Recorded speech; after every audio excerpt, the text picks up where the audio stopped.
Meski sudah menjadi istri seorang menteri, Nur Asia Uno menolak untuk berdiam diri. Wanita yang karib disapa Mpok Nur ini sekarang tengah giat-giatnya membina dan mengangkat derajat UMKM dengan mendirikan bisnis kuliner Nur Corner di Jalan Jenggala, Jakarta Selatan. Karena waktu itu awalnya dari satu garasi saya bikin. Tadinya garasi satu mobil, alhamdulillah dengan dari nol sampai mulai naik satu tangga, naik dua tangga, tapi kendalanya ini benar-benar ini deh tantangan karena dalam keadaan COVID saya suruh buka warung, coba ya. Para pengusaha UMKM diminta mengirim sampel makanan ke Nur Corner.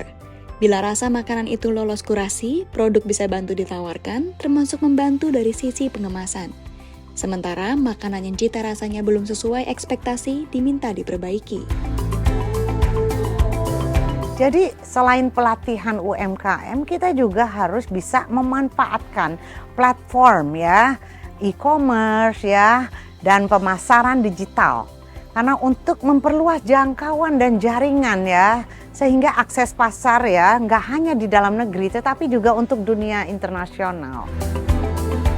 Nur juga mengapresiasi pengusaha UMKM yang umumnya adalah ibu-ibu, karena menurutnya menjadi perempuan itu harus tangguh, tidak cengeng, dan tak boleh mati gaya. Hal itu berlaku tidak hanya bagi perempuan karir, tetapi juga para ibu rumah tangga.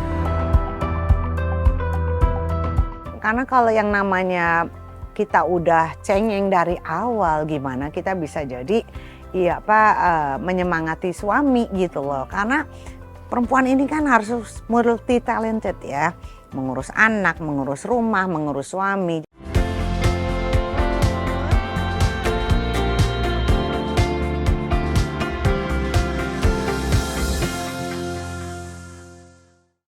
Halo sahabat Liputan6.com, kembali lagi bersama dengan saya Ratu Sria Semirat di Bincang Liputan 6. Kali ini kita akan ngobrol santai bersama dengan seorang wanita hebat yang tidak hanya sukses membina keluarga, namun juga sukses dalam karirnya membina UMKM.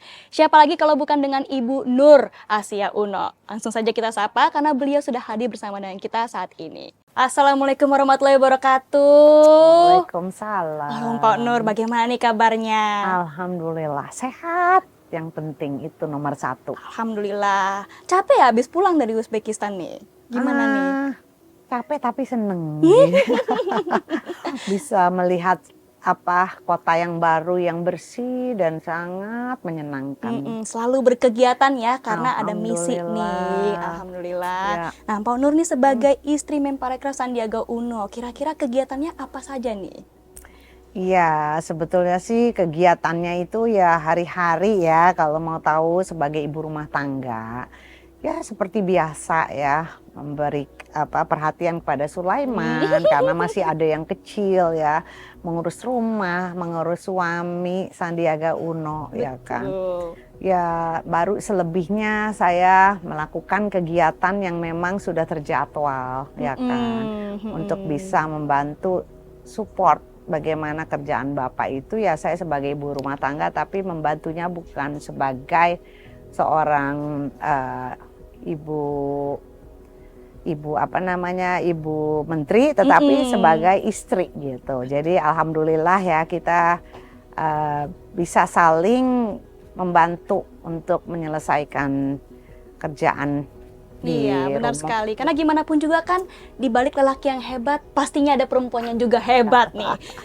Yang selalu mendukung dan selalu siap untuk melengkapi gitu ya. Insya Allah. Amin. Nah, kemudian kalau nggak salah nih dengar-dengar Mpok Nur juga sangat suka yang namanya membina UMKM. Iya. Dan pertama kali bersentuhan dengan UMKM ini kapan nih?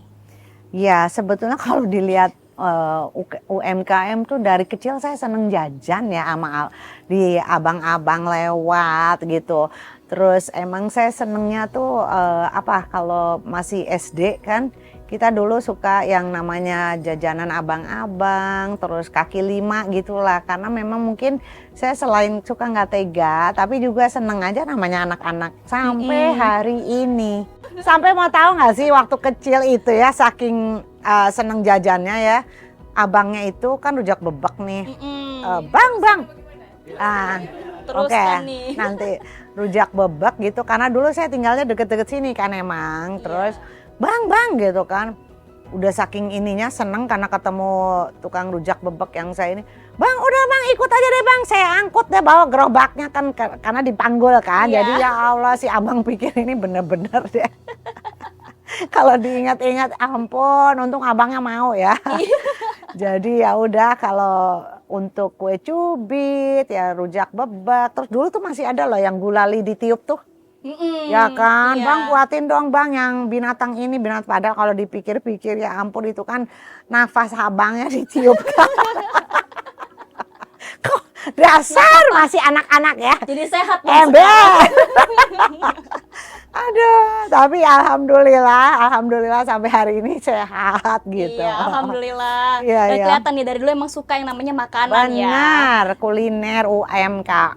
Kuliner Iya, UMKM. iya, Namun iya. selain kuliner UMKM, menurut Pok Nur ini yang memiliki potensi UMKM tuh apa aja nih selain kuliner? Iya, sebetulnya kan ada juga yang kriya, wastra ya kayak batik, tenun ya terus kerajinan tangan, banyak sekali memang.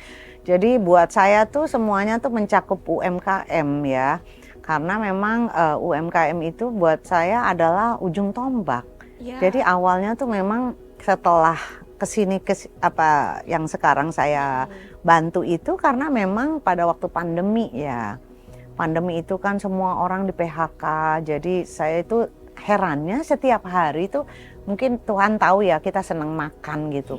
Tiba-tiba tuh yang di rumah tuh dikirim makanan dari seluruh arah. Terus kita tiap hari ya makan enak sih, cuman gimana ya bang, masa kita harus beli tiap hari kayak gini, nggak mungkin juga gitu kan.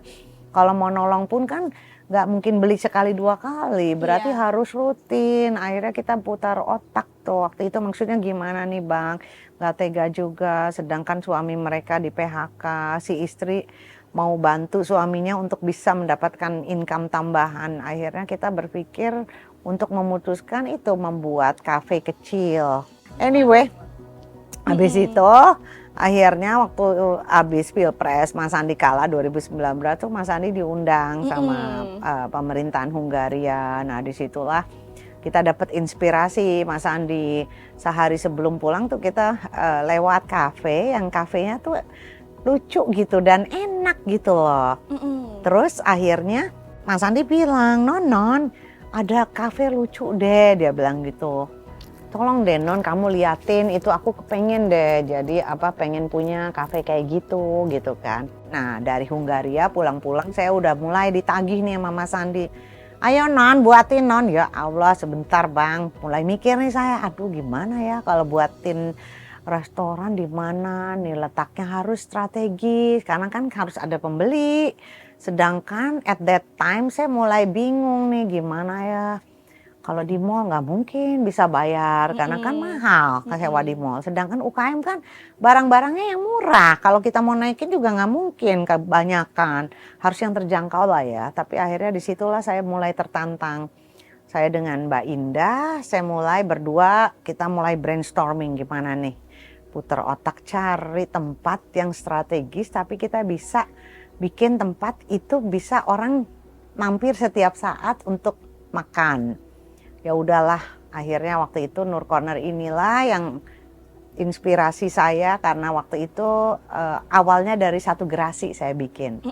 Tadinya garasi satu mobil, alhamdulillah dengan dari nol sampai mulai naik satu tangga, naik dua tangga, tapi kendalanya ini benar-benar ini deh tantangan karena dalam keadaan COVID saya suruh buka warung coba ya. Dimana orang-orang yang orang-orang tiarap babak belur, tapi saya harus nolongin orang-orang ini. Oke, tapi saya nggak berkecil hati, saya cuma bilang ya Allah bantulah saya. Pasti Allah tahu yang namanya innamal a'malu binniyat ya, artinya semua tergantung dari niat. Nah disitulah Allah membantu saya dengan caranya. Karena saya memang hobi dengan interior, Jadi saya tahu udah deh nih gerasi saya sulap deh walaupun cuman seada-adanya. Oh, jadi itu desain sendiri Iya interiornya? dong. Wow, kirain mah. Aduh.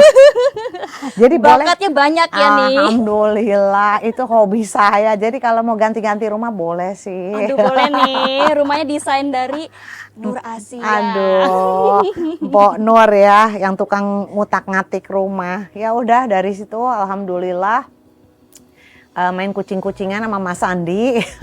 Tapi akhirnya dalam waktu 2019 kita buka, kendalanya ternyata baru juga buka sebentar COVID kan. Akhirnya disitulah saya mulai merasa ya Allah, inilah yang di saat yang susah momen-momen ini, tapi saya nggak pernah putus asa karena saya selalu berjuang untuk membantu dan bisa bermanfaat untuk orang banyak. Alhamdulillah Allah selalu membantu dengan caranya. Jadi memang kita nggak usah pernah takut dengan keadaan dan logika, karena kalau kita berusaha dan berniat baik untuk membantu, itu semuanya jalannya Allah yang akan kasih. Benar. Ya.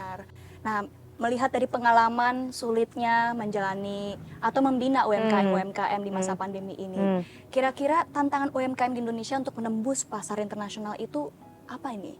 Ya, sebetulnya sih kita harus punya pakem ya, dalam arti yang kayak kemarin ini kan semua saya kurasi ya. Terus kita juga punya standar ya, maksudnya higienis. Terus mereka juga harus bisa bagaimana membaca pasar. Terus nanti kita kasih pelatihan-pelatihan karena itu harus ada standarisasinya, apalagi kalau mau masuk ke dunia internasional. Jadi mereka nanti kita berikan pelatihan, kita ajak mereka untuk kolaborasi ya, karena mereka kan juga gimana pun terbatas dananya. Nah nanti saya yang akan menggabungkan antara UKM dengan para pelaku pasar. Disitulah peran saya. Oke. Ya. Berarti tantangan terbesar tuh selalu bagaimana menstandarisasi ini ya. Betul sekali. Dimana banyak sekali orang-orang yang juga belum mengerti itu, Betul. masih bandel mungkin. Tapi sebetulnya mungkin bukan bandel karena mereka memang tidak bisa mengikuti ya. Kadang-kadang nggak tahu gitu karena mereka nggak mau cari tahu. Nah disinilah peranan untuk bagaimana sih kita bisa menaikkan kelas standar yang sekarang dengan standar yang nanti akan datang, karena kan mereka nggak tahu bagaimana untuk packaging. Sebetulnya saya udah bilang sama mereka, karena kan itu bukan ranah kalian, nggak apa-apa. Yang penting saya masuk ke dalam warung saya dengan rasa yang standar saya, nanti semua yang bajuin, yang memberi, ibarat gini loh. Kalau mau ikut kontes kecantikan, nggak apa-apa, nggak belum punya make up juga nggak apa-apa. Nanti biar saya yang dandanin, saya yang pakein baju gitu loh. Yang penting kamu udah punya standarisasi, background kamu orang baik-baik ya, yang seperti itulah intinya. Benar ya. Jadi ada tata riasnya nih, yaitu Ponur ini tata riasnya untuk Makeover. memastikan makeover. Kita bilangnya makeover. Iya, iya. Kemudian Ponur juga menargetkan bahwa tahun depan harus sudah ada 30 juta UMKM terdigitalisasi. Kira-kira langkahnya seperti apa ini? Oke, ini perlu saya klarifikasi. Oke nih, klarifikasi.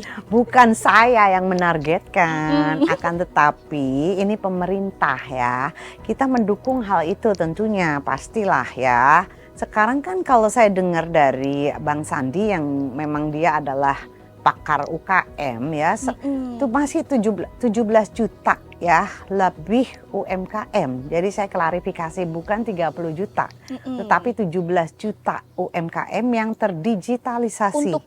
Untuk target ya. Perlu pendekatan-pendekatan dengan mereka sehingga bisa mencapai 30 juta UMKM ya. Dan untuk langkah mencapai 30 juta ini kita harus kolaborasi. Kolaborasi itu artinya kerjasama ya. Jadi di era digitalisasi sekarang ya, dengan semuanya computerized ya kan, bisa lewat website, berjualan lewat online ya. Jadi selain pelatihan UMKM, kita juga harus bisa memanfaatkan platform ya, e-commerce ya, dan pemasaran digital. Karena untuk memperluas jangkauan dan jaringan ya, sehingga akses pasar ya nggak hanya di dalam negeri tetapi juga untuk dunia internasional.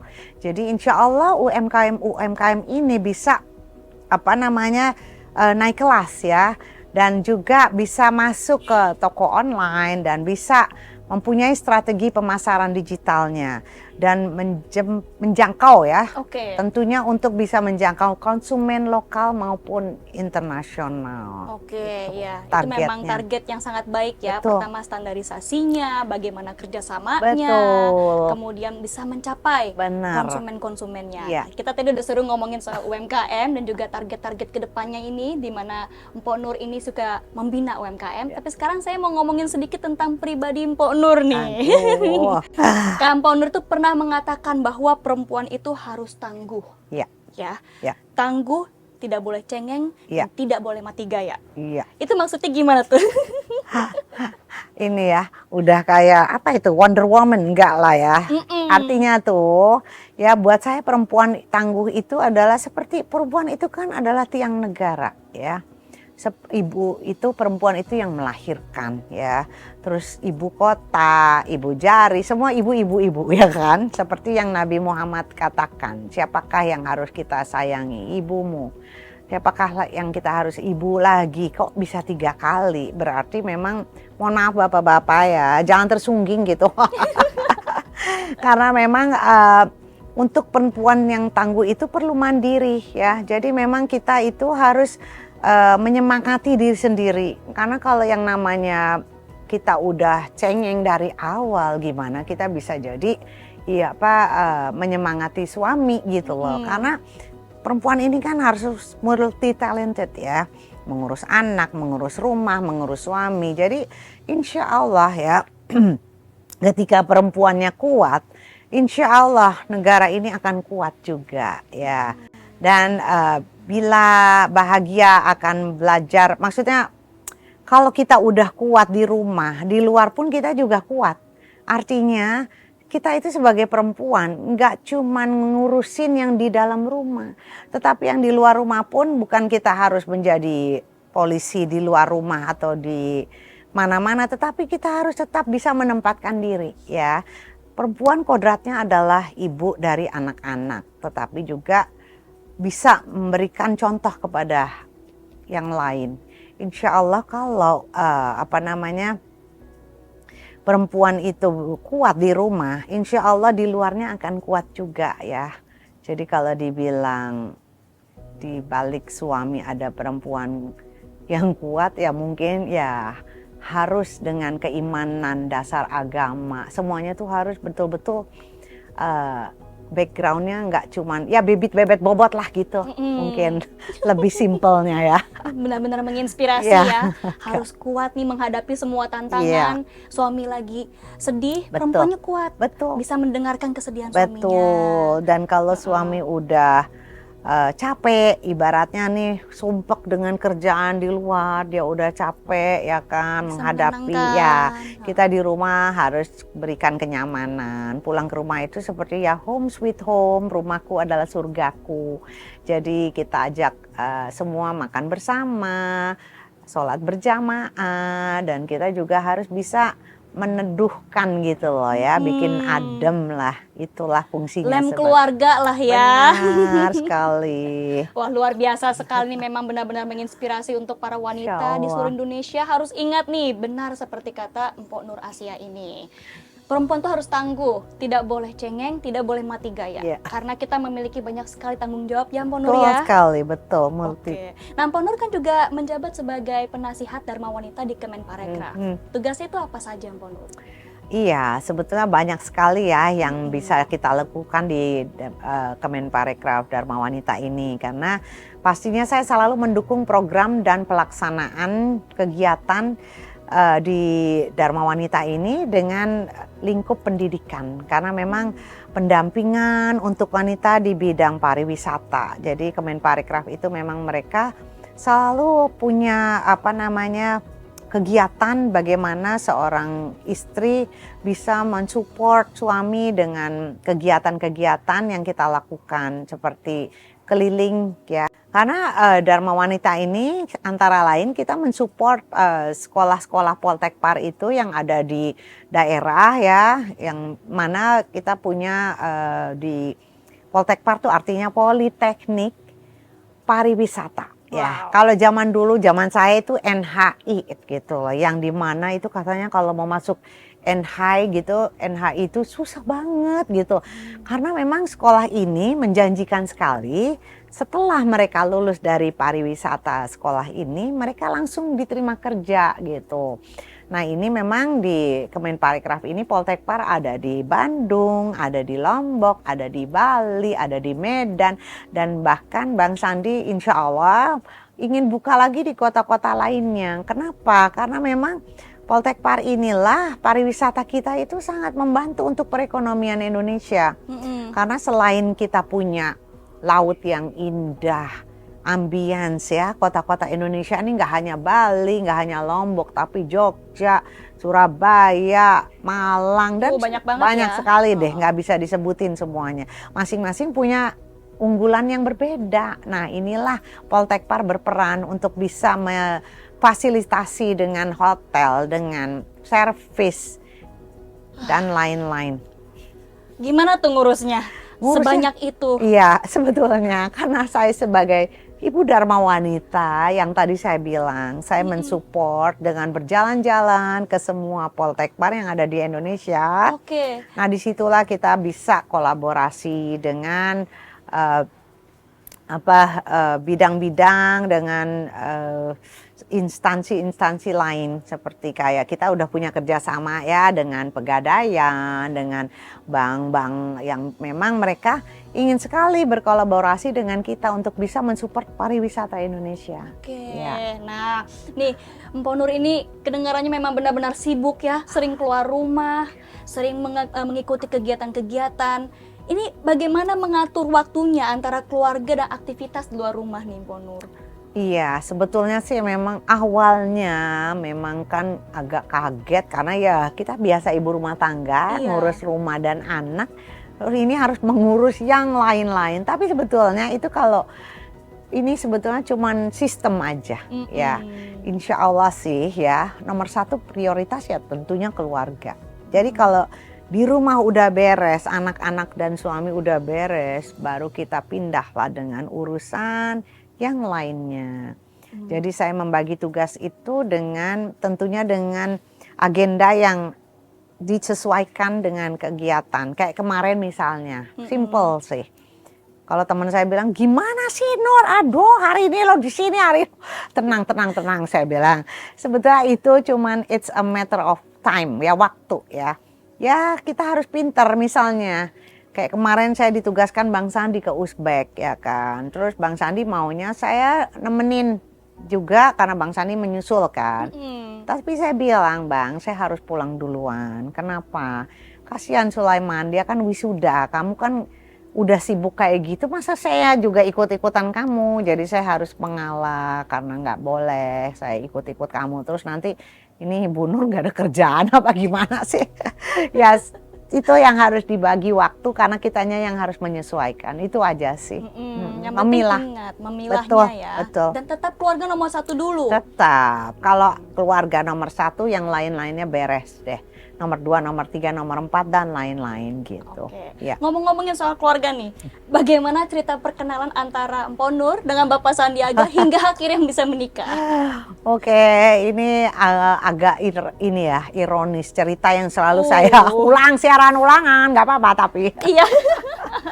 Jadi lucu. Tadi tuh abang saya sebetulnya yang temennya Mas Sandi. Oke. Iya, tapi memang inilah ya yang namanya pucuk cinta ulam tiba. Kalau saya itu orang yang tidak pernah pakai planning. Lucu juga sih sebetulnya. Kalau Mas Sandi justru yang selalu dengan planning. Jadi kita ketemu itu waktu itu ibu saya gara-garanya. Jadi abang saya waktu SMP sama-sama sama Mas Sandi ya, di SMP 12. Terus abang saya SMP sudah bawa mobil memang, tapi ya mobil itulah pick up gitu kan, mobil bak Chevrolet. Terus ibu saya tanya, kamu tuh kalau ke sekolah tuh mobilnya diparkir di mana gitu kan. Ya ada deh mah teman Ali, dia bilang. Teman Ali ini rumahnya selalu jadi markas teman-teman kita, dia bilang. Tapi ibu bapaknya jarang di rumah gitu. Saya cuma nguping aja kan, karena at that time saya pas lagi di situ lah. Tapi dia tuh mah anaknya pinter banget. Kalau dapat 9 dia panas badannya. Hah? Dalam hatiku ini orang siapa ya? Masa dapat 9 panas, kita dapat 8 udah tepuk tangan kegirangan, dia dapat 9 panas. Maksudnya panas apa, sakit, kata mama saya lagi. Enggak mah, dia nggak bisa kalau dapat 9. Karena dia harusnya dapat 10. Ya Allah, nih di dalam hati saya nih, siapa ya nih orang, nah gila juga ya. Kayaknya kita dapat 9 udah kesenengan, dia kok badannya panas gitu. Di benak saya cuma penasaran ini orang siapa sih, pengen tahu deh. Tapi ya udahlah ya, pasti pinter banget teman, ya udah deh. Tapi aneh gitu buat saya. Ternyata yang dibaca di pikiran saya dengan di ini, Tuhan mempertemukan dengan ya ibu saya lagi biasa gitu kan. Nah Bang Sandi lagi main lah ke rumah dengan abang saya, biasalah dengan gengnya. Terus at that time tuh mamaku kalau di rumah itu bisa ngintip. Kalau dari dalam kita bisa ketahuan ngelihat orang, tapi dari luar tuh kaca gitu kan. Terus ibu saya bilang, Nur lihat deh ada temennya Ali lucu deh. Mama ngapain sih ngintip-ngintip? Ih, mama kayak kurang kerjaan gitu kan. Iya. Enggak lucu deh, cakep deh dia, apa bulu matanya lentik, panjang, terus bibirnya merah. Ih, mama ngapain sih? Aneh gitu kan buat saya, maksudnya nih ibu-ibu kepo banget gitu kan teman anaknya. Ya udah. Coba deh kamu itu deh tanyain Ali deh pura-pura gitu. Ah, mama nih iseng udah enggak itu Udah deh, Mam. Iya, emang kenapa? Oh, oke, saya sambil lewat gitu. Udah dong, ternyata waktu itu emang lagi ada teman saya. Udah teman kamu suruh pulang aja suruh pulang gitu. Ih mama tega banget deh. Ya udah biarin aja, bilangnya gimana Mam? Udah bilang aja ibu saya mau ajakin pergi nih, maaf ya saya harus pergi sama ibu saya. Oke deh, udah. Nah rupanya saya bilang teman saya pulang saya temenin. Oh maaf ya. Nah harus ngelewatin Bang Sandi karena rumah saya tuh kan di hook gitu kan. Nah tiba-tiba Bang Sandi ke distract dong dengan baju hijau. Oh iya ya bajunya hijau loh, aku inget. Ampun, kaos hijau saya inget banget, kaos t-shirt polo t-shirt gitu yang berkerat, terus celananya stripe hijau yang kapri gitu. Hijau-hijau nih atas bawah ya. I remember, aneh deh, ternyata ya Allah dari dulu udah hijau rupanya. Dari situ si Sandi, hei itu siapa li gitu. Oh jadi langsung saya lewat dong, titik lewat gitu. Terus dia yang, itu siapa toh gitu. Dia terdistract dengan saya lewat dengan baju hijau. Terus si Ali yang, itu adek gue kenapa gitu. Oke. Kalau punya adik gak bilang sih katanya gitu. Ih, bisa banget. Udah adek lo buat gue aja deh katanya gitu. Langsung ngomong gitu. Ternyata mungkin malaikat mencatat ya. Cinta pandangan pertama mungkin ceritanya itu. Dengan si Hejo itu akhirnya. Terus saya disamperin tuh sama abang saya. Lu gak usah kecantilan ya. Temen gue mau kenalan tuh sama lo gitu. Itu SMP? SMP. Jadi Mas Sandi udah yang, kenalin dong lo punya adik perempuan gak bilang-bilang gitu. Ya udah dikenalin lah kita. Tapi ya udah kenalan aja. Saya juga nggak pernah terbenak gitu kok bisa jadi pacaran sama dia. Terus ya namanya juga anak umur 14 cinta monyet gitu kan nggak mungkin itu. Ternyata Mas Sandi itu sudah ya, kalau saya punya niat komitmen lah dia. Bertekad sudah. Bertekad, entahlah yang dia ada di benak dia tuh apa, plan A, plan B, plan C. Setara yang ini lah terserah deh. Wah, apapun yang terjadi ya apa. Lagian juga gue masih SMP. Gak kepikir aja gitu loh. Tapi ya inilah semua yang namanya kejadian ini seperti kayak The Secret kali ya. Iya. Ya. Romantis ya. Amin. Insya Allah Bang Sandi memang romantis orangnya. Nggak nyangka loh bahwa ternyata untuk Bapak Sandiaga ini Mpo Nur adalah cinta pandangan pertama. Iya. Iya kan? Dia benar-benar cinta pandangan pertamanya. Ternyata. Teralihkan karena baju hijaunya dari atas sampai bawah lewat langsung ke pincut hatinya. Ceritanya, aduh lucu juga itu. Oke, Baru oke.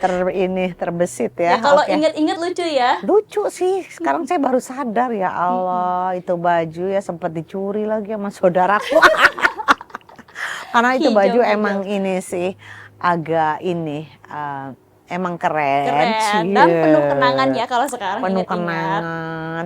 Mm-mm. Aduh Nah, lucu. ngomongin ijo-ijo nih kan, Bapak Sandiaga saat ini sih digadang-gadang bakal menjadi cawapres. Nah, bagaimana tanggapan Iya. Pak Nur dengan mungkin anak-anak juga tanggapannya seperti apa?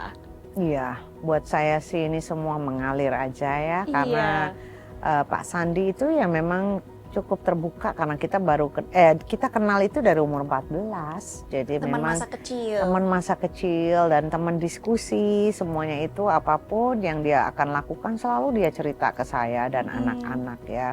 Jadi ibaratnya tuh kita udah dipersiapkan lah, maksudnya Papa ini memang udah menjadi politician dari zaman HIPMI ya. Nah, tapi kami serahkan kepada Allah, balik lagi. Kan manusia berusaha, tapi semua Allah yang menentukan. Jadi buat saya tuh apapun niat baik kita, semuanya yang kita lakukan, intinya selama itu bermanfaat untuk semua orang banyak dan kemaslahatan umat, apalagi untuk bangsa dan negara ya. Kita serahkan aja kepada Allah karena semuanya Allah yang akan mengatur. Tapi kita jangan pernah berhenti berbuat baik kepada siapapun. Itu sih selalu yang kita pasti ingatkan. Terbaik selalu ya. Insya Allah, Amin, mudah-mudahan. insya Allah. Nah, seru banget nih emang obrolan kita hari ini. Mungkin terakhir dari Mpo Nur, Ya. adakah pesan untuk masyarakat? Apalagi bagi mereka yang ingin mau mulai UMKM nih. Iya, pokoknya kalau buat saya, Mm-mm. emak-emak terutama ya, yang namanya jatuh bangun tuh biasa. Seperti inget aja Mak, kalau lagi main tinju kan udah babak belur nih, bangun lagi, oke, jadi tambah kuat dong. Kalau buat saya itu justru kegagalan adalah kunci dari kesuksesan. Jadi jangan pernah lelah karena justru disinilah kita bisa melihat potensi apa yang cocok sama kita. Saya pun udah berkali-kali, jadi nggak usah sedih ya, karena disinilah kita diuji ya. Allah menguji hambanya sesuai dengan kemampuannya. Karena disitulah emak-emak tangguh harus bisa maju terus pantang mundur. Oke Mama, tetap semangat. Itu kuncinya. Siap, hebat sekali. Hidup Mama nih. Takbir, wah mulai.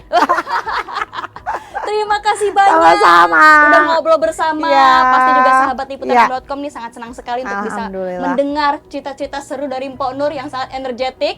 Dan pastinya juga nantikan lagi episode Bincang Liputan 6 selanjutnya. Dan kita akan berjumpa lagi. Ya, kalau Amin. begitu. Terima kasih Mbak Ratu Terima yang kasih selalu banyak. menjadi ratu kecantikan. Aduh, alhamdulillah.